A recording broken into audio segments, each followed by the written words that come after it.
Oi, eu sou o Judeu Ateu. Eu sou o Estranho. E este é o Mangá ao Quadrado. A criatividade acabou já, né? Não dá. 70 aberturas já chega, né? Chega.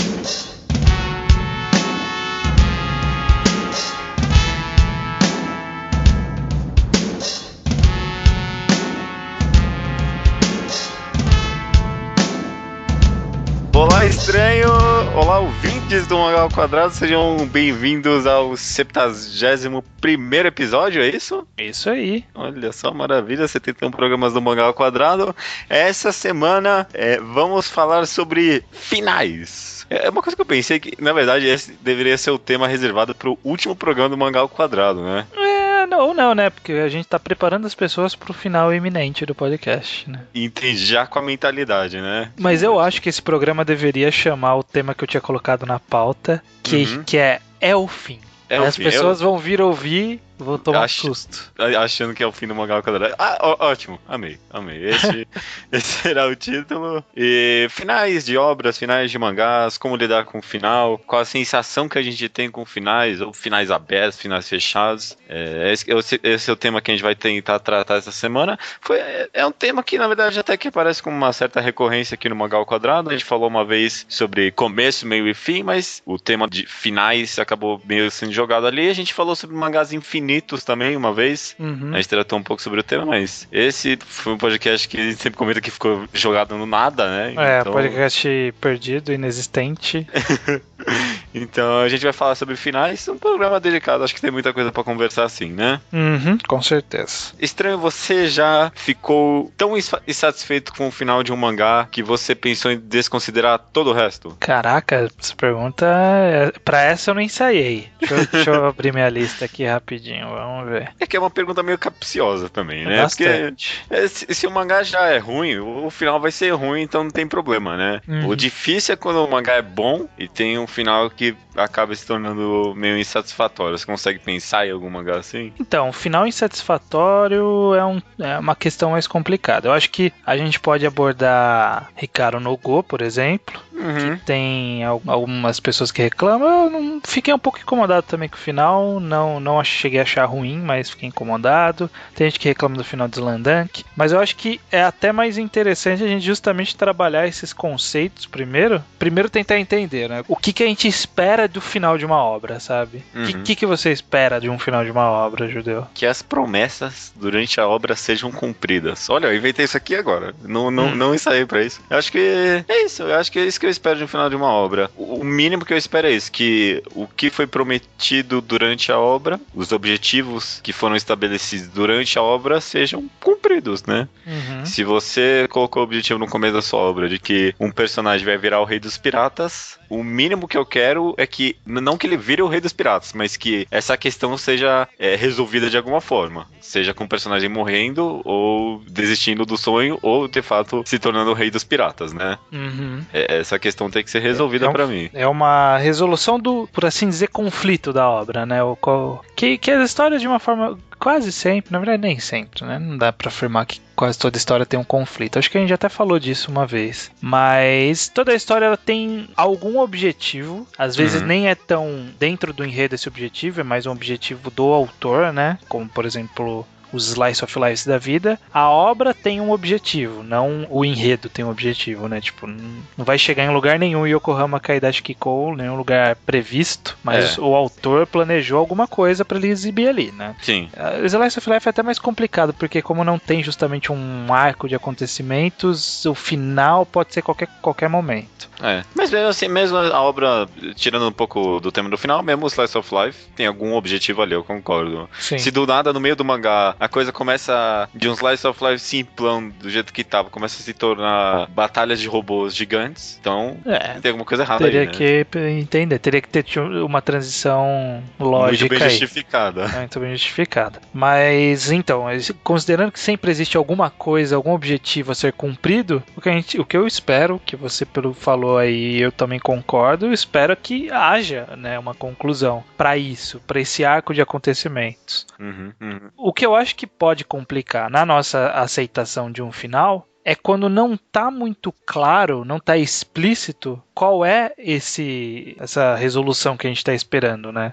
Quando ela é uma resolução subjetiva. Por exemplo, ser o rei dos piratas é algo objetivo, né? É algo que é, olha, quer ser o rei dos piratas.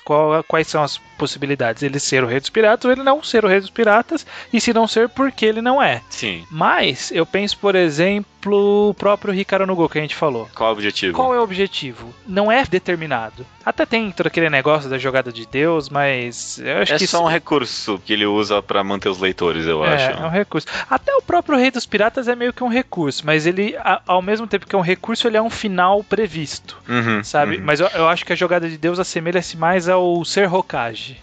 Concordo. Ser Hokage de Naruto com a jogada de Deus de Hikaru no Go, porque eles são objetivos pro futuro, mas que o importante é o caminho até ele, e se você conseguir no final ou não é tão relevante, porque o importante é que a pessoa tenha esse objetivo inicial e vai carregar isso em direção ao final do mangá. Concordo. Mas tem também objetivos não claros, né? Eu penso aqui, um bom exemplo disso é o Anime Master Kurosawa, por exemplo. Qual é o objetivo ali? Eu não consigo apontar muito bem. A única coisa que eu consigo apontar é a evolução do personagem como pessoa. Mas o que isso diz? Não muita coisa, na verdade. Eu acho que até o Hikaru no Go se assemelha nisso de evolução do personagem como pessoa, porque acaba sendo o que ocorre, de certa forma. Mas isso não é algo explícito da obra, é algo que a gente está absorvendo, né? Concordo. E pode ser que qualquer outra pessoa que vai analisar, cada um tenha o seu julgamento do que acha que é o objetivo, né? Alguém pode falar, não, o objetivo de Anime Master Kurosawa é demonstrar os malefícios da punheta. E eu não acharia tão bizarro, não, viu? Não acharia tão bizarro. Mas aí essa pessoa, quando chegar no final, ela vai falar assim, mas no final ele não concluiu os malefícios da punheta. Cadê a moral da história da punheta? Cadê a punheta? A história não era de punheta? Cadê a punheta aqui? Não tem. E as pessoas vão se sentir satisfeitas com a história, né? Exatamente. Então, não é muito claro. Então eu acho que o termo... Primeiro que eu acho que eu consigo classificar finais em 3 jeitos, né? Em um final adequado ou satisfatório, um final surpreendente ou um final insatisfatório. O surpreendente tá meio de sacanagem no meio, né? Porque ele pode ser um ou outro também, pode ser surpreendentemente bom, surpreendentemente ruim, mas surpreendente é quase que um superlativo. Mas os dois é uma intensidade de um dos dois. Mas eu acho que ou satisfatório ou não é satisfatório. É isso. O final, você achou que ele se adequa à história, você não achou que ele não se adequa à história. E essa coisa de adequação é muito subjetiva, né? Ainda, por exemplo, no exemplo de Anime Master, eu acho que ele é uma pegadinha em 2 sentidos. Primeiro, nesse aí de que é totalmente subjetivo. E também porque é um caso de que parece que o objetivo da história é alcançado antes do final, né? Talvez não o objetivo, mas o clímax da história, né? A grande resolução acontece bem antes do final da história, né? Sim. E aí tem toda uma série de acontecimentos que vão meio que entregando a resolução do objetivo, né? Isso até caso, acho que eu não lembro se foi no próprio programa de Mangás Infinitos que a gente falou, que as obras têm um final meio lógico, assim, por assim dizer, né? Que, tipo, chegou naquilo, a história tem que acabar depois daquilo, né? E aí, o que aconteceu no Master Kurosawa é que teve um prólogo longuíssimo, né? Por assim dizer. E é engraçado, porque ele, sei lá, não é que nem Dragon Ball Z que dava pra tirar. Era um prólogo necessário, não dava pra terminar naquela resolução, naquele clima que se acabar a história, prólogo, né? Acho que eu falei errado, o prólogo é antes. Qual que é o... Epílogo. Não dava pra cortar o epílogo de Anime Master, era totalmente necessário, né? Não dava pra terminar no clímax. Por isso que eu acho que é complicado essas situações também. Por exemplo, um outro caso que eu acho que é o que pega mais as pessoas no que diz respeito a achar que é satisfatório ou não. Que é o desfecho dos personagens. Não é nem o desfecho do personagem, se o desfecho é bom ou não. É ter um desfecho. Entendi.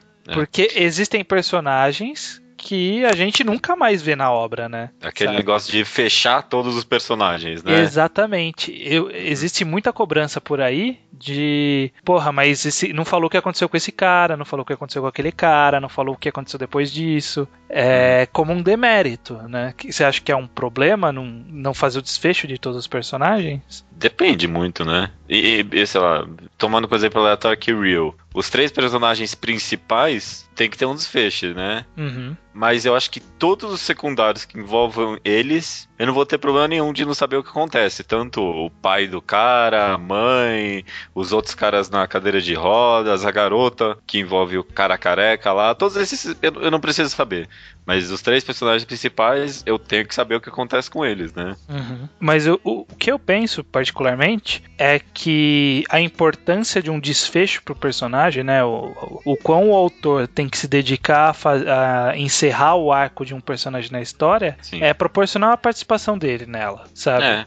Porque, ainda no exemplo de Real, a gente entrou recentemente, nos episódios mais recentes, num arco dramático envolvendo o cara que era um lutador de luta livre lá, que ele tá junto com o Takahashi. Ele não é o personagem principal, ele apareceu no volume 10. Sim. Sabe? A gente sabe que ele não é tão importante quanto os 3 protagonistas que estão presentes desde o começo do mangá. Mas o autor ele começou a dar uma importância pra ele e dar uma atenção muito grande pra ele nos últimos volumes. Então eu espero que, pelo menos não necessariamente no final do mangá, mas que em algum momento ele dê um desfecho pra tudo isso que ele começou a mostrar. Entendo. Não necessariamente como fazendo com que o personagem tenha algum tipo de epifania e mude, ou justificando a vida dele, mas pelo menos é aquele negócio de cumprir o papel dele na história, né? Exatamente. Se o papel dele na história é fazer um discurso moral pra que o Takahashi entenda a vida dele, ok. Se ele fez isso, tá ótimo, tá bem justificado o papel dele ali. Né? Não importa pra onde ele vai depois, não importa se ele fica com a menina que ele era apaixonado, não importa nada. O que importa é que ele entrou na história por um motivo. E o autor ele tem o trabalho de nos mostrar qual é o motivo. Exato. E é só isso, ele só tem que mostrar o motivo, ele não tem que mostrar o que vai acontecer depois, independente de eu gostar muito do personagem ou não. Isso aí, tem que cumprir o papel dele na história, né? Se até o final não cumpriu, realmente complica um pouco. Por exemplo, um exemplo que eu acho que não vai ser spoiler pra ninguém a essa altura da vida. É o final de Matrix. Ok. Do primeiro Matrix, não no terceiro, o primeiro Matrix. Que termina lá com o Neo, Neo foi lá, salvou o Morfeu, virou o deus do caralho. Por exemplo, supondo que o Morfeu tivesse sofrido ferimentos e a história terminasse sem mostrar se os ferimentos foram fatais ou não. Ia ser importante não ter mostrado isso? Não. De forma alguma, né? Justamente por quê? Porque o papel do Morfeu na história, ali naquele ponto, era ter servido como motivação pro Neo fazer o que ele fez. Concordo. É um bom exemplo. Ao mesmo tempo que terminar com o Neo voando, poderia ser um final ok da história. Não precisava ter os filmes seguintes. Sabe? Porque mostrou, no final mostrou assim, o arco de histórias era pra mostrar que ele era o escolhido e que o escolhido tem esses poderes malucos. No final, inclusive, o poder é tão maluco que ele consegue voar. Ponto. Termina aí. Acabou. Você pode escolher o que acontece a partir de agora, né? Exatamente. Realmente. Nunca fez parte do objetivo da história explicar como é o mundo depois que ele alcançou esse objetivo dele de ser o escolhido, o herói lá, exatamente. Né? Ele conseguiu fazer todo mundo despertar? Não importa. Ele conseguiu...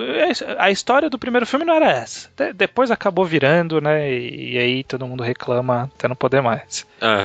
Mas não precisava. É um conceito que ficou em aberto. Será que eles vão conseguir derrotar as máquinas? Será que eles vão conseguir acordar todos os seres humanos? Será que depois que acordou todos os seres humanos vai estar tudo bem? Sabe? A não ser que a história termine com a explosão do mundo, sempre vai ter alguma coisa que a gente não vai saber o que vem depois. Sabe? Concordo. Relacionamentos história de romance que terminam com o casal junto. E depois? E se 2 anos depois eles tiveram uma briga feia e se separaram, sabe? Se não termina com felizes para sempre, né? Exatamente. E mesmo assim, o feliz para sempre é vago, né? Foi feliz mesmo? Não brigou uma vezinha? O que é feliz, hein? Feliz? Tá feliz consigo mesmo? Será, hein? Será mesmo? Então eu acho que essa questão de determinar o que é essencial para poder determinar que um final é adequado ou não, embora subjetivo, sentando pra conversar e analisar bem uma obra, eu acho que é perceptível, né? A gente consegue saber o que é um desfecho importante e o que não é. Acho que nessa conversa aqui se justificam ou não os tais do finais abertos, né? Uhum. Porque tem gente que a coisa que mais odeia é final aberto, né? Se não fechou tudo certinho ali, o pessoal começa a chiar. É porque é complicado, porque às vezes o final aberto é uma grande temática do mangá, né? Então. Eu trabalho sempre na boa vontade de que um autor fez aquilo por um objetivo. Eu sou uma pessoa crédula, eu gosto de acreditar nos autores assim. Então, eu imagino que se o autor deixou o final em aberto, né, e a gente, por exemplo, sabendo que a história da publicação não é que foi cancelado, né, porque Shonen Aí é Jump outra coisa. é outra coisa, né, deixou em aberto, o cara não tem muita culpa. Mas se o cara deixou, ele quis deixar em aberto, por que ele quis, sabe? Eu acho que ele quis deixar alguma coisa ali. Alguma mensagem, né? Uhum. Por exemplo, o One Shot Island, que a gente sempre comenta aqui. Final abertíssimo, né? Tipo, sei lá o que acontece depois daquilo, né? Mas a história foi contada, né? Foi contada. Até porque o One Shot é mais complicado, porque é feito justamente pra, né? Tem o cliffhanger ali.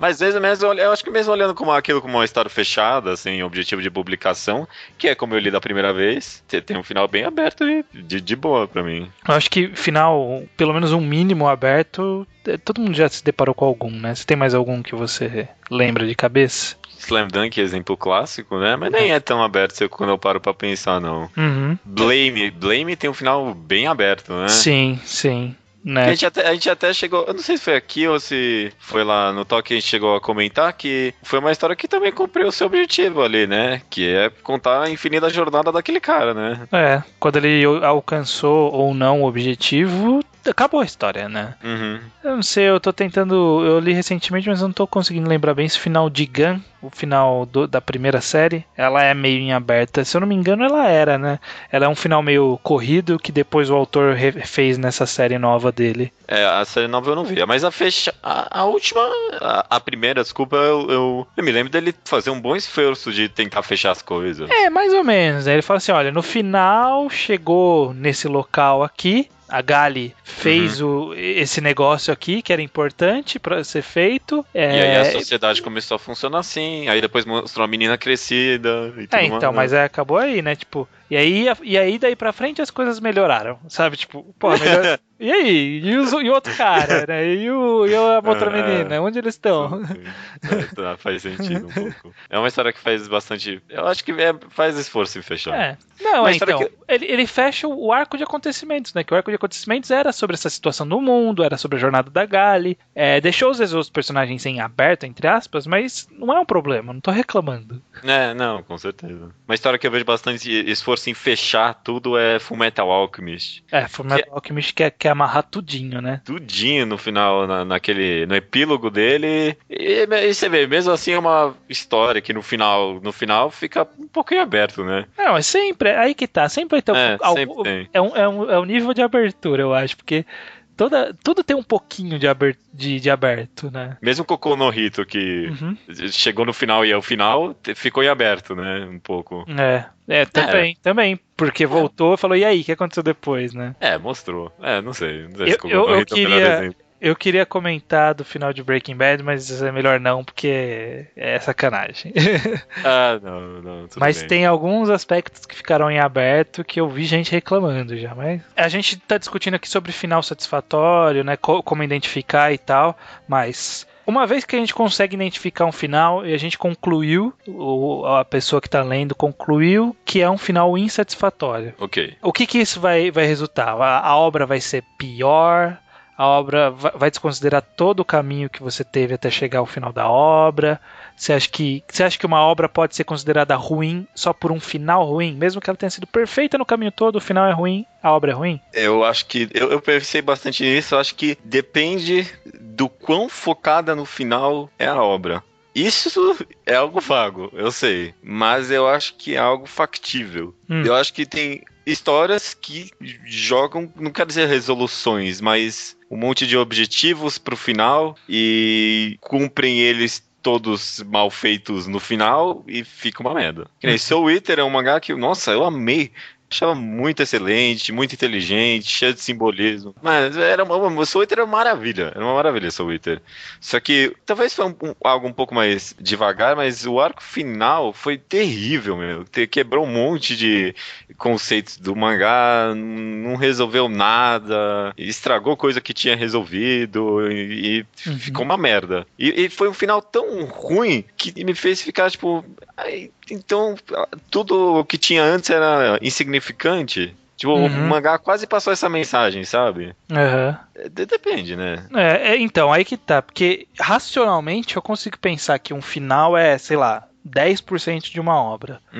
Considerando o tamanho mesmo. O final é 10% da obra. Sim. Só que, queira ou não, cara, mesmo a gente pensando assim, porra, o cara foi brilhante por 109 capítulos. No 110º, que foi o último, ele cagou, fez um final horrível. A obra é uma merda. Falando assim, parece besta, né?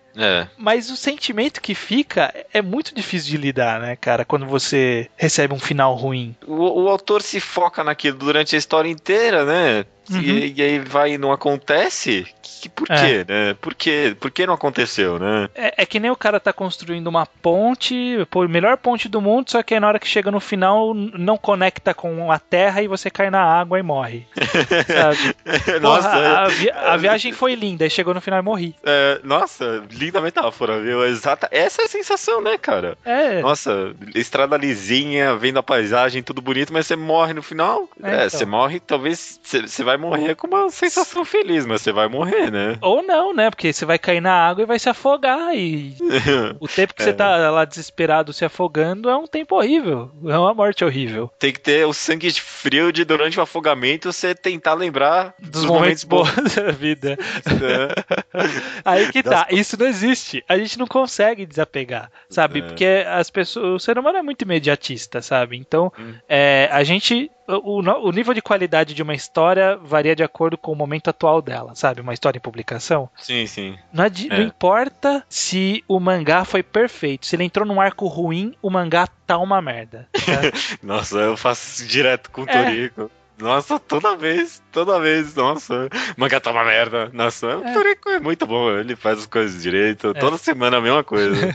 Até faz sentido o termo, né? Tipo, tá uma merda, porque está uma merda de fato. Mas quando você fala, parece que é um tempo, né? Então, parece que as pessoas querem desanimar. Por exemplo, sei lá, chegou em Thriller Bark em One Piece, todo mundo falando, nossa, não recomendo pra ninguém ler isso aqui, pra chegar aqui em Thriller Bark, sabe? Mas tipo, passou por Alabasta que todo mundo adorou, que todo mundo se divertiu, mas não, Thriller Bark acabou com tudo. Estragou tudo. Não, né? Os outros arcos ainda são bons, né? Tanto que quando a gente pega uma obra fechada, percebe, se tem um arco ruim lá no meio e você recomendou a obra pra alguém, a pessoa tá lendo e fala assim, porra, entrei nesse arco, ele é meio ruim. Aí você fala assim, não, depois fica bom de novo. Esse depois fica bom de novo é o melhor, viu? Puta que pariu, mano. Porque você tá sendo honesto. No final, você se melhorou mesmo depois, pra você tá ótimo. Agora, se terminou no ruim, aí você vai falar, porra, terminou na merda.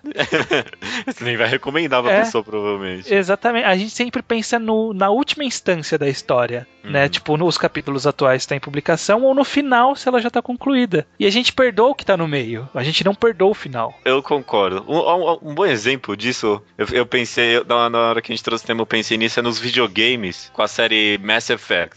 Eu não sei se você lembra, quando saiu o terceiro, né, o último jogo da série, nossa, o pessoal xingou muito na internet, tipo, teve uma revoltinha com o final que foi horrível. Eu ouvi falar que tinha até pra baixar um novo final depois.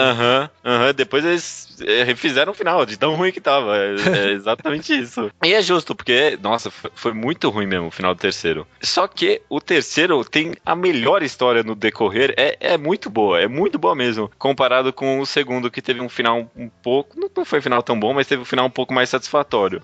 Eu não sei dizer qual eu gosto mais, se é o segundo, que teve um final satisfatório e o resto também bom, mas o terceiro, que foi muito, nossa, muito bom mesmo, durante, e teve esse final medíocrezaço. Porque às vezes, porque é uma história que se foca bastante no final, e aí chega no final e não tem o final, e aí? E aí? É uma merda, né? É difícil falar qual dos dois você acharia melhor, né? racionalmente, se a gente fosse, sei lá, fazer uma média de qualidade, provavelmente o terceiro, do jeito que você descreveu aí, eu nem joguei, o terceiro estaria melhor na média e, portanto, seria melhor. Só que o nosso coração não funciona assim. Não dá pra racionalizar isso. Não consigo. Porque, teoricamente, você teria que dar um certo peso nessa média aí pro final. Só que não dá pra falar qual é o peso do final, né? Então. Comparado com todo o resto. É difícil isso. Qual que é a importância? A gente discutiu isso, né? Qual que era a importância do final, do começo, do meio e do fim. Qual que é o peso de cada um? É complicado, né? Esquecendo um pouco agora os finais ruins, você já leu algum final de algum mangá que foi tão bom que você deixou de ler mangá por um tempo? Você, tipo, aquele estado de espírito, tipo, zerei os mangás. Zerei. Não tem mais nada pra ler. Eu não sei zerar o mangá, mas qualquer história que eu concluo, na hora que eu concluo, acho que no mesmo dia eu não consigo ler mais nada, sabe? Se foi relativamente bom. Sabe, se termina e fala assim, pô, deixa eu relaxar dessa história aqui, vamos lá. aquele pequeno existencialismo interno, né? Nossa. Eu acho que, inclusive, um final ruim, o problema dele é que é a memória que fica, né? Porque é a última coisa que você tem, a última lembrança que você tem do mangá, né? Então aí você terminou aquela coisa meio ruim e você faz, puta, mano, que merda, né, esse final? Nossa, e aí você fica digerindo aquele final ruim, mesmo que o começo foi bom. E aí agora, quando o final é bom, é uma digestão bacana, né? Que aí você fica, porra, final muito bom, né? Nossa, com certeza. Eu fico remoendo o final de Cocô no Hito 20 vezes, mas eu acho que eu nunca parei tanto pra pensar no resto da história, tanto quanto o final, viu? Porque realmente a última coisa que você lembra, né? Exatamente. Final de Breaking Bad foi a mesma coisa recentemente comigo. Mas sei lá, cara, qualquer coisa, quando eu termino, principalmente lendo um mangá físico, quando eu termino, eu fecho o último mangá. Porque quando eu tô lendo, eu fecho ele e vou pegar o próximo, né? Se eu tenho vários acumulados. Sim. Quando eu termino o último, eu fecho, aí eu dou uma parada, dou uma olhada pra parede. Pensa na vida. Dou uma respirada bem funda, dou uma espreguiçada. Sabe? Você dá aquele momento de, tipo, cumprir essa missão. Vamos aproveitar, né? Tá bom? Tá bom, né? A sensação é boa de mangás bons. E aí você dá essa digerida, né? Tipo, porra, esse final foi bom, né? Aí você começa a pensar por que foi bom. É uma sensação boa terminar um mangá bom. Qualquer obra boa, né? Acho que sim. Como qualquer obra boa. Você dá um relax, né? Dá um relax. Às vezes quando a obra, mesmo se a obra é meio depressiva, né? Você fica com o estado de espírito bom. Acho que a gente já comentou isso aí, né? De ter a satisfação de ter lido algo bom.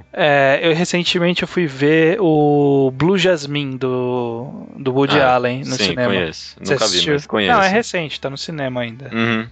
Ou não, se você estiver ouvindo esse programa alguns meses depois. Mas o final, ele é um final que é meio complicado, assim. Ele é um final, pode-se dizer que ele é meio aberto. E quando terminou e, tipo, apareceu o letreiro, eu fiquei naquela meio catarse ali de ficar olhando pra tela. Aí eu olhava pra Daya, eu olhava pra tela, olhava pro pessoal saindo. Sabe, você fica naquela coisa de estado pós ver alguma coisa, sabe? Que não foi ruim, mas você ainda não tem certeza do que você achou. É um mixed feelings. Essa experiência é uma experiência muito boa, né, cara? Depois. Agora que você comentou de filmes, um filme que eu acho que brinca muito com esse negócio de não saber se tá insatisfeito ou não com o final, da raiva de uma história com o final aberto, é Inception, cara. Com certeza.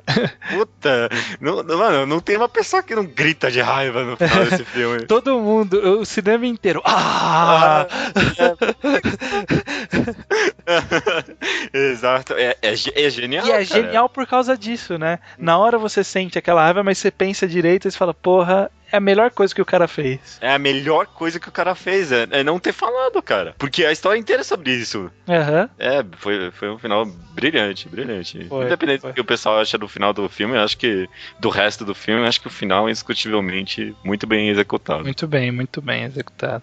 Então eu acho que é a gente meio que discutindo por que a gente fica feliz com um final bom, eu acho que é a razão porque a gente fica puto com o final ruim. Que é a sensação seguinte. Acabou, você fica, puta que pariu. Acabou? Vai tomar no cu. É isso, é a última. O final é muito complicado. Eu acho que é isso, viu? O final é muito complicado, mas eu acho que, por via das dúvidas, o autor ele tem que se dedicar, fazer um finalzinho bom, né? Porque ele fazendo um finalzinho bom, a gente consegue dar uma perdoada. E quando o final é muito ruim, a galera é difícil perdoar, cara. Você vê, ninguém mais fala que Lost é a melhor série de todos os tempos. Nunca escutei isso, nunca mais. Nunca mais.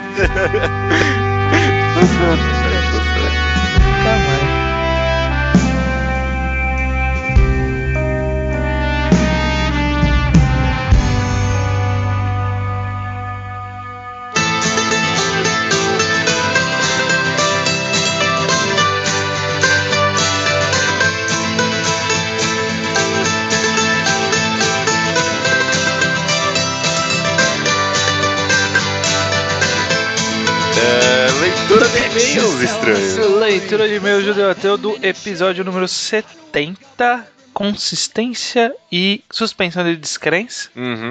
Maravilha. Essa leitura de e-mails vai ser feita de qual e-mail? Dos e-mails enviados para o e-mail mangá ao quadrado por extenso, por escrito, tá lá no post, @gmail.com. Sim. E-mail para onde você manda seus comentários sobre o episódio, seus Slowpoke Reports, que são seus comentários sobre mangás que a gente recomendou e que você leu agora. Pode mandar recomendação pra gente ler, ou recomendação do ouvinte gravado em áudio pra gente utilizar nos programas a cada 3 programas. Que nem nesse. Não, que nem o próximo. Ah, é verdade, você tem razão. Esse é o seu.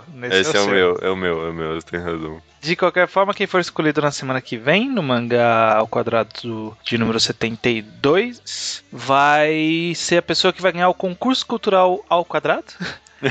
Exatamente, já tem bastante gente que viu coisa bem interessante, né? Então, a gente anunciou a existência desse concurso cultural, que pra quem não entendeu, né, o KZKKKK, ele mandou um e-mail, ele mandou sugerindo a Kira por escrito. Eu acho que a gente não tinha explicado, a gente tava contando que os ouvintes mais antigos lembrassem, mas é bom a gente relembrar. Concurso cultural do Mangá ao Quadrado você envia uma recomendação em áudio pra gente, que nem as que a gente sempre faz no final do programa, explicando por que você acha que a gente deve recomendar, você deve recomendar esse mangá, né? E aí você vai escolher um mangá enquadrado pra gente fazer. Você vai escolher um mangá pra gente comentar depois aqui no programa, analisar ele inteirinho. Exatamente. Então, se o seu for escolhido da semana que vem, você vai ter esse poder. E aí você vai nos notificar, vamos ter o nosso tempo para ler, nos preparar e gravar o programa. Exatamente. Mas olha, a competição tá acirrada, porque a gente anunciou isso aí, essa semana chegou monte de recomendação e um monte de boa. Tá foda o negócio, tá foda. Mas acho que tem chance pra todo mundo ainda. Você tem chance ainda, mas olha, a competição tá acirrada, você tem que mandar benzaço. Rapidamente, Judeu Ateu, começando já citando um e-mail, porque eu acho que é válido. Sim. A gente tá anunciando vários programas sobre o programa sobre Hoshi no Samidare. Será agora em dezembro, ainda não lembro exatamente a data, mas tá chegando, vão lendo aí. E a gente recebeu um e-mail do Matheus Leone, que ele disse que depois que ele começou a acompanhar o podcast, ele não tinha pegado um anúncio nosso de mangá enquadrado para ele poder ler antes, né? Ele já tinha os episódios gravados antes. Sim. E aí quando a gente falou que ia ter esse, ele se empolgou, mas no e-mail dele ele disse o seguinte: nossa, pensei, os caras com certeza vão indicar algo tão sensacional quanto Oyasumi Pum Pum, que eu só li os primeiros capítulos, mas super considero. Mas a verdade é que, pelo menos no primeiro volume, Hoshi no Samidare é bem nada sensacional. Sei que se vocês indicaram é porque a consideram boa, mas o simples imperativo leia isso aí não será suficiente para me empolgue a ler mais 9 volumes e depois ouvir o podcast, compartilhar a experiência e opinião com vocês. Então, por favor, me digam quais foram os motivos que levaram vocês a escolherem Hoshi no Samidare para o próximo mangá enquadrado e por que eu, que não achei o primeiro volume muito bom, deveria continuar lendo até o final. Tá, ok. Vamos lá. Primeiro, eu acho que eu e você podemos concordar que o começo do mangá é um pouco devagar mesmo. Talvez até um pouco propositalmente, né? Pra dar uma brecada no hype antes de crescer tudo que pode, né? É, uma entrada no tema, né? Ele introduz bastante o negócio e... É que ele tem que trabalhar muitos conceitos do mundo que ele tá criando, porque eles são importantes mais pra frente, né? E essa questão dos cavaleiros, da Samidare, do poder dela da princesa, o que são esses monstros que aparecem, né? Toda uma uma construção em cima disso. E porque ele trabalha toda essa temática muito bem mais pra frente, né? Uhum. Tem todo o negócio de uma espécie de desconstrução, mas não exatamente isso, de um Battle Shonen, né? Uhum. Além de trabalhar as temáticas que ele tem muito bem, né? Ele dá uma volta pra falar de tudo. É um mangá muito redondo, né? Eu acho que as principais qualidades é que o mangá, ele aborda o Battle Shonen de uma forma, assim, única e boa. Ele tem ótimos, mas ótimos personagens. Todos, até as menininhas pequenininhas que você acha que são umas whatever, elas são importantes, eles são ótimos personagens, ótimo desenvolvimento. Todo mundo. E a interação entre eles é muito boa também, né? Parece que todo mundo tem um papelzinho importante na obra mesmo. Mas eu acho que aí a questão, que é uma coisa que eu até comentei no Twitter, que eu acho que é até bom relevar no podcast, é que o mangá, o Satoshi Mizukami de uma forma geral, ele não tem cenas de dom, sabe? Página dupla, impactante, que fala, caralho, agora vai. Ele é muito na... É aquela coisa, você lê, a leitura flui, e depois que você termina, você pensa, caralho, que bom isso, né? Acho que tem uma página que nem é tanto assim, pra falar a verdade. Então, eu diria, confiem. A gente deu alguns pequenos argumentos que a gente não quer se aprofundar pra não estragar a experiência. Mas confiem que o começo ele é devagar mesmo. Até a gente esqueceu de comentar, eu nem lembrava que era tão devagar que poderia ter pessoas que não gostassem, mas confiem, sério. Confiem, Hoshino Thunder é muito bom, sim. E na dúvida, ouçam assistam lá o VideoQuest, que o Kitsune e o Urso, eles falam um pouco mais, e aí você pode conhecer um pouco mais do enredo também. Eles fizeram um programa bem bacana, eu também achei. Dito isso, vamos pro Slowpoke Report. Vamos lá, começando com Igor Cortelete, já terminou o Hoshino Samidare faz um tempinho, não achou essa Coca-Cola toda, ok? Quer ver se a gente muda a visão dele. Desafio aceito, Igor. A gente vai comentar bastante sobre isso. Rafael Sampaio, Rafsan também disse que está lendo Hoshino Samidare. Aliás, recebi vários reports pelo Twitter e por e-mail. De pessoas nos notificando, obrigado. É bom saber que tem gente indo ler. Parecia que eu tava falando sozinho, né? Tem gente que até ficou um pouco brava, né? Tipo, calma, cara. Calma aí. Porque não avisa, pô. Eu pedi várias vezes. Okay. Enfim, o Rafael Sampaio, o Rafsan, está lendo Hoshino Samidare. Só não sabe se vai terminar tempo pro podcast, porque ele tá lendo outras coisas. Ok? Mas ele mandou um PS que já leu Necromancer. Claro, com certeza. Quem não lê esse mangá hoje em dia? Quem não leu, né? Hoje em dia é obrigatório já. É obrigatório. O Thiago Sanson, o criador de Criador Definitivo, explica que indicou o podcast para os leitores dele e disse que a visão sobre as estruturas que a gente comenta aqui e tudo mais fornece semanalmente uma ajuda para aqueles que produzem quadrinhos de forma independente que nem ele. Beleza, bom saber. E ele leu o Hoshino Samidare por nossa recomendação e achou uma ótima obra. O Panino Manino comentou por e-mail sobre os programas 68, Vocês, Magazine Mundo, e 69 de fanservice. A gente não vai poder comentar porque tem bastante coisa desse, mas só uma passagem rápida que eu acho bastante legal ele ter citado, que é que ele fala sobre a diferença de obras de fanservice e obras com fanservice. Que hoje em dia, né, ele quando vai ver aquelas obras de fanservice, ele ignora a existência, porque não é feito pra ele. Assim como não é feito pra mim também. Mas o problema são as obras com fanservice, né? Que essa que eles colocam fanservice numa história que você tava querendo ver. Tipo, enfiou lá no meio essa temática de algo que você não tava querendo que tivesse essa temática. Talvez o negócio é, tipo, eu não sei. Talvez o negócio é você tentar aprender a querer ver aquilo. Que nem, depois que eu comecei a ler o Shigeki no Soma lá, não sei pronunciar isso direito, mano, eu fico mais empolgado pros Ents. Eu quero ver os Ents de Soma. Você quer ver aquelas composições, né? Quero saber como é que as mulheres vão ser assediadas ali pela comida. Eu acho muito interessante. Ok. Não sei. E ele também comenta que nunca leia nada recomendado pelo Rubio. Nunca. Nunca. Ele tem um papel na parede dele escrito nunca lê nada recomendado pelo Rubio. Só pra não esquecer, né? Nunca esquecer. Naraki diz que tá nos atuais de Sakurambo Syndrome e achou muito bom. E também terminou Google Monster e deixou ele feliz e perturbado ao mesmo tempo. Google Monster nunca foi uma recomendação oficial, né? Veio mais pelo Rubens Sombrereiro, que nunca mais mandou e-mail pra gente. Ah, é verdade. Ah, mas você falou que você leu também, né? Eu li e gostei. Terminou Lucifer and the Biscuit Hammer. Leu a Jin, gostou e quer saber quando a gente vai comentar All Round the Meguro no Mangá Quadrado semanal. É que é um mangá meio difícil de comentar semanalmente, porque acho que não pouca acontece coisa, muita né? coisa. Uhum. Só se a gente mudasse esse formato do Mangá Quadrado semanal e comentasse de arcos no futuro, quem sabe, né? Pode ser, talvez. É uma boa ideia. Hugo Calpates Ok. acompanha o podcast desde de número 50, né? E por causa do podcast, hoje em dia ele diz que não lê mais só Battle Shonen, os mangás que saem no Brasil e as obras modinhas. Uhum. Eu considero isso um elogio. Muito obrigado. Ok, eu também. Citando algumas coisas que ele leu, porque ele mandou uma lista bem grande, eu separei os que eu achei mais interessante de citar. Que é a Nara Sumanara, ótima obra. Uhum. Because Goodbyes Are Coming Soon. Glaucus, que tá no passado aí, né? Tá naquela. A gente esquece que existiu, né? Gon, Hotel, Kami no Kodomo e Kono Sekai no Ori no Tabi, que é o Filho de Deus e a Jornada para o Fim do Mundo. Sim. The Music of Mary, muito bem. Solanin, Spirit Circle, Sakamoto Dezuka, Around the Meguro, Innocent, Koen no Katashi e Vinland Saga, que vai sair no Brasil. Comprem quem não leu ainda. Comentaram isso nos comentários. Você quer falar alguma coisa sobre? Eu acho um bom lançamento, mas eu ainda vou continuar comprando da Kodansha porque tem capa dura.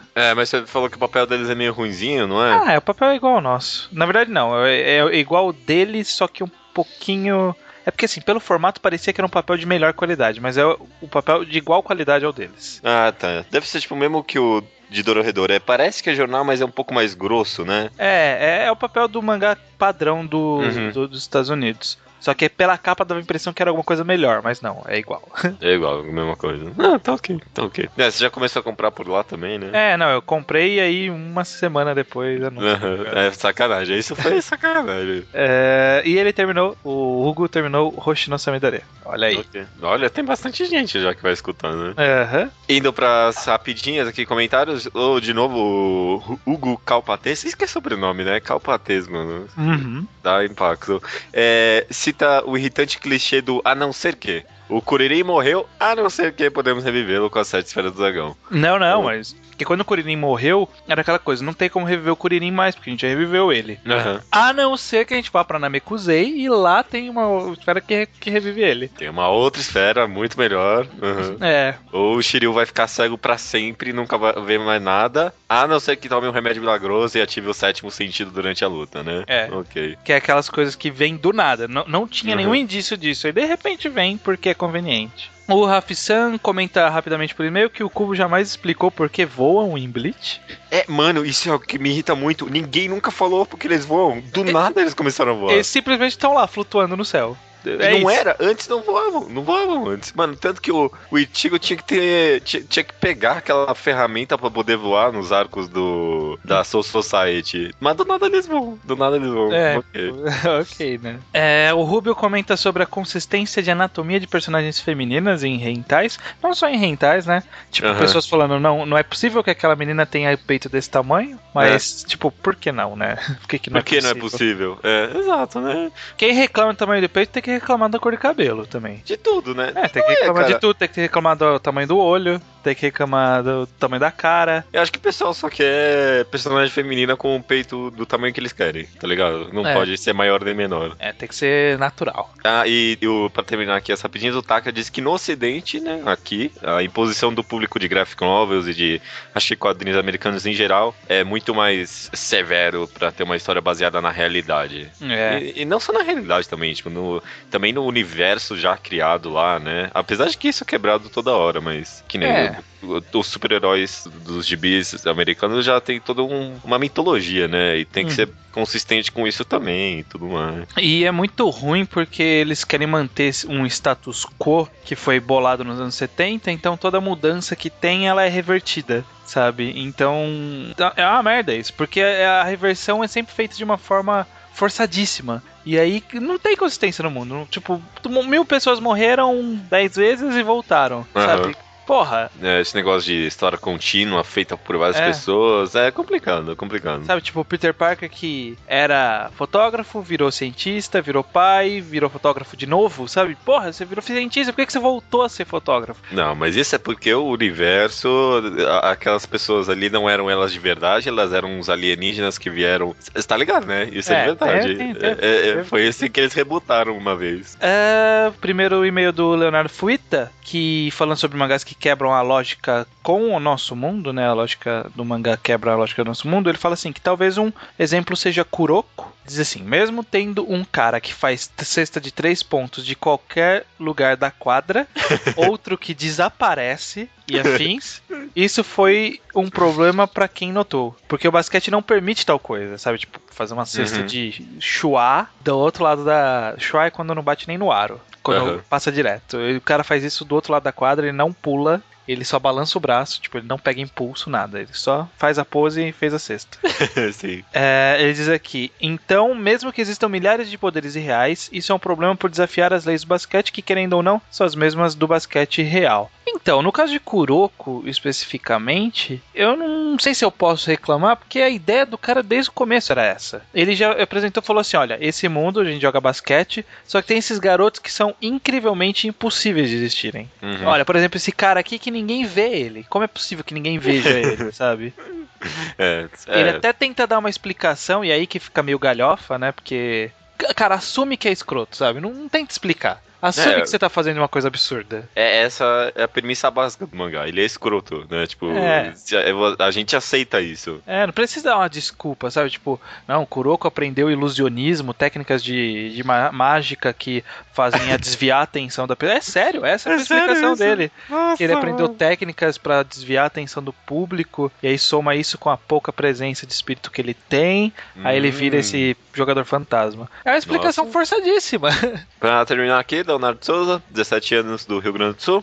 Ele diz aqui, ó, suspensão de descrença é basicamente saber o que a obra te diz ser verdade naquele mundo e acreditar nisso. Por isso é tão desagradável quando algo que a obra disse que funciona de uma maneira e simplesmente quebra a própria regra. No filme citado, Gravidade, concordo que boa parte do realismo pedido é bobagem, pois o filme não estabeleceu a época em que está nem nada do gênero. Porém, ele demonstrou que as leis da gravidade são exatamente as mesmas que no nosso universo. Portanto, aquela cena onde o personagem é puxado pra longe me irritou um pouco. É bem forçado mesmo, porque não funciona daquele jeito a física ali. A gente entende a necessidade dramática daquela cena, mas... Sabe qual cena me irritou? Qual? A do extintor de incêndio. Mano, aquilo eu achei muito galhofa. Eu aceitei por causa do Ali. Eu já imaginava que era. Não, e é possível, mas é difícil, mas é possível. Como já disseram em outros programas, um traço realista não é necessariamente melhor que um não realista. Muitas vezes a qualidade está exatamente na falta do realismo, algo mais artístico, mais diferente. Tá aí o Matsumoto que eu diga. Mas o que mais me irrita nas discussões sobre o assunto é o argumento: em um mundo com aliens, dragões mágicos, tu quer lógica? Nossa, eu odeio isso também. Quando alguém fala isso, mano, é mangá, porque você tá querendo lógica. Mas, sim. Lembro de uma discussão que tive sobre Prometheus e quando eu disse que fiquei muito irritado com uma mulher recém-operada, correndo e escalando, ouvi, mas se fosse pra ter lógica, não teria um alien aí. Claro que eu poderia assumir que a cirurgia do futuro já vem com o remédio que cura tudo, mas o filme não chega nem perto de explicar alguma coisa. Acho que esse é o tipo de suspensão de descrença que eu não consigo ter, quando eu preciso chutar o que aconteceu. Outro exemplo é Batman, quando o Bruce Wayne apareceu em Gotham, que estava sitiada. Eu posso assumir simplesmente que ele é o Batman, e consegue, mas é uma solução muito vaga, e acho que aí caracteriza-se um erro de roteiro. O terceiro filme de Batman tem várias inconsistências. Cara, eu acho que a do Batman eu aceito, porque ele fez isso todos os filmes. Ele aparecia de um jeito sobre-humano. É um jeito que não faz sentido. Tipo, ele entra na sala de uma forma que ninguém sabe. E ele sai da sala de uma forma que ninguém sabe. É o poder do Batman. E também eu achei o filme, principalmente o terceiro, conduzido de uma forma que, tipo, eu só fui reparar os erros, tipo, no final do filme, quando eu fui conversar com o pessoal, sabe? Durante o filme, eu bati palma no final do filme, mano. Toma no cu. É muito bom. Empolga pra caramba. Não, durante o filme é muito legal. E depois, conversando, que você fala, mas isso aqui não poderia ser assim, isso aqui tá meio estranho. Mas acho que se o filme te convenceu durante, pelo menos... Pelo menos a experiência de assistir foi boa. Mas esse negócio de... Pior é quando falam exatamente isso, né? Se você queria algo realista, não devia ter lido o mangá, né? Não é isso, não é isso. E rapidamente, o programa 71 é o programa o quê, Judeu? Calma aí. Olha, até a Bruxa de 71. É verdade, cara. Você foi fã de Chaves? Cara, eu gosto. É incrível como o negócio consegue ter um humor quase que atemporal, né, cara? É uma magia. Algumas coisas ficaram perdidas, né? Algumas coisas a gente tem mais memória afetiva do que é de qualidade, mas tem bastante coisa bem bolada ali, cara. Tem, acho que tem, sim. Eu gosto bastante de Chaves, sim. Não sou aqueles aficionados, tá ligado, mano? Tem gente que leva Chaves é um negócio sério, viu? Eu acho legal, não sou fanático também, eu acho bom. Eu gosto bastante dos outros programas que o Chespirito fazia. Ele fazia umas esquetes muito inteligentes. Chapolin era muito inteligente. Fazia piada com história, com literatura, sabe? Chapolin tinha também, né? Tinha também. Mas... Tinha. Que nem Chaves, tinha. Varia bastante, mas eu acho que no todo é válido. É bom. Então tá ótimo aí, cara. Bruxa de 71. Bora pro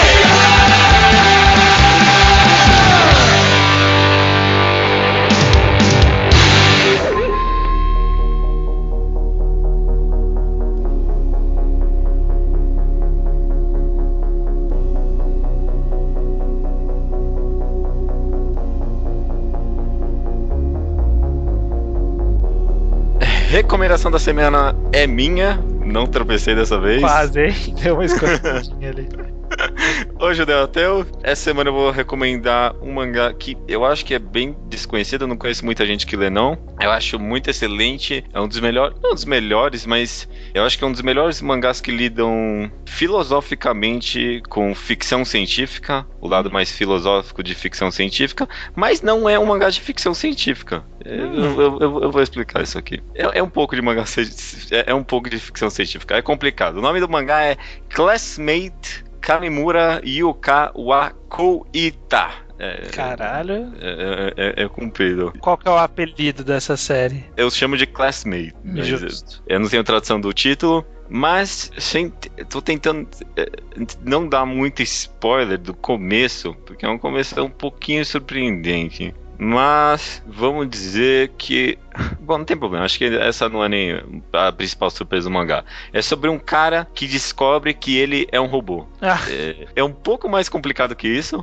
Na verdade, ele descobre que todo mundo ao redor dele é robô e ele começa a tentar trabalhar com isso. Ele conversa com as pessoas, mas ele começa a perceber que a conversa das pessoas só vão até um certo ponto e aí as pessoas começam a dar erro, elas dão uma resposta padrão pra ele, de tipo, não sei, vamos conversar sobre outra coisa. E é sempre essa mesma resposta até que ele chega num certo ponto, né? Se você ele percebe que ele não tem essa limitação ou ele também tem essa limitação? Então, aí que entra no jogo essa menina que ela é a única ser humano nesse mundo inteiro de robôs. Quando ele ganha ciência de que ele é um robô, ela que tenta conversar com ele, porque ela não consegue conversar com nenhum dos robôs, e aí ela tenta, mas ele volta a ter a mentalidade de antes, e aí volta de novo, e aí entra nesse meio jogo filosófico. O diálogo que ocorre entre ela e ele é sempre muito dinâmico e bem emocionante. Tem uns diálogos muito bons desse mangá. E aí a história vai desenvolvendo. Eles vão cresce o mundo uma hora, eles vão explorar porque as coisas são assim, descobrem coisas, descobrem outras coisas, mas Ele lida muito bem com esse negócio de... Sabe, o que aconteceria comigo se um dia eu descobrisse que eu sou um robô? Que isso afetaria a minha ciência das coisas, em como eu sou... E a próprio questionamento, sabe?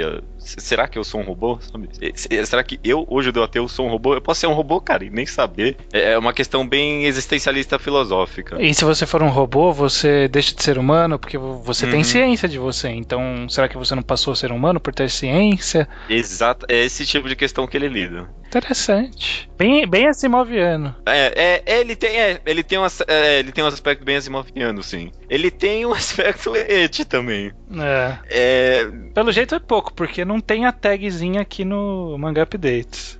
Você vê a capa, ela não é muito... Não parece a história que eu tô contando aqui pra você. Mas você vê que o et, ele é bem minimizado. E durante a história, tanto desse lado dele como robô, tanto da menina quanto o ser humano vivendo nesse mundo de robôs, é muito bem explorado. E a história tá crescendo bastante, chega uma hora que tem organizações, um monte de coisa, e tá muito interessante. É um dos meus mangás recentes, assim, favoritos.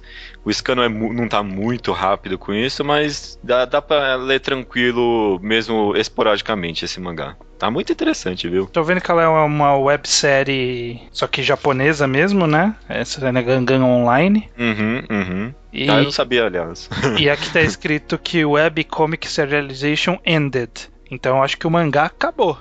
Olha só. Só que não tá escrito 5 volumes ongoing e a Web Serialization acabou. Então eu acho que talvez ainda vai sair algum volume, não sei, não dá pra saber. Vai ver, foi pra revista, né? Fez sucesso e foi pra revista. Não, não ia estar marcado aqui que tava na revista. Eu vou pesquisar. Mas Qual isso. foi o destino dessa história? É isso, nessa história, na sinopse eu dei talvez um pouquinho mais de spoiler do que eu deveria dar, mas é muito interessante e acho que vale muito a pena só pelos diálogos. Eu acho que é um mangá que tem... Não sei se a tradução foi muito bem feita ou se é bem mérito do próprio mangá, mas me é bem emocionante a conversa, principalmente nas primeiras partes do mangá. É isso. Classmate. Bacana. Não sei o resto. Classmate e tananã. Classmate, não. Essa é a recomendação da semana. Beleza, cara. Bacana. Parece interessante essa história. Acho que você já tinha comentado, acho que eu li a sua recomendação no blog, mas eu não tinha ido atrás. Beleza, cara.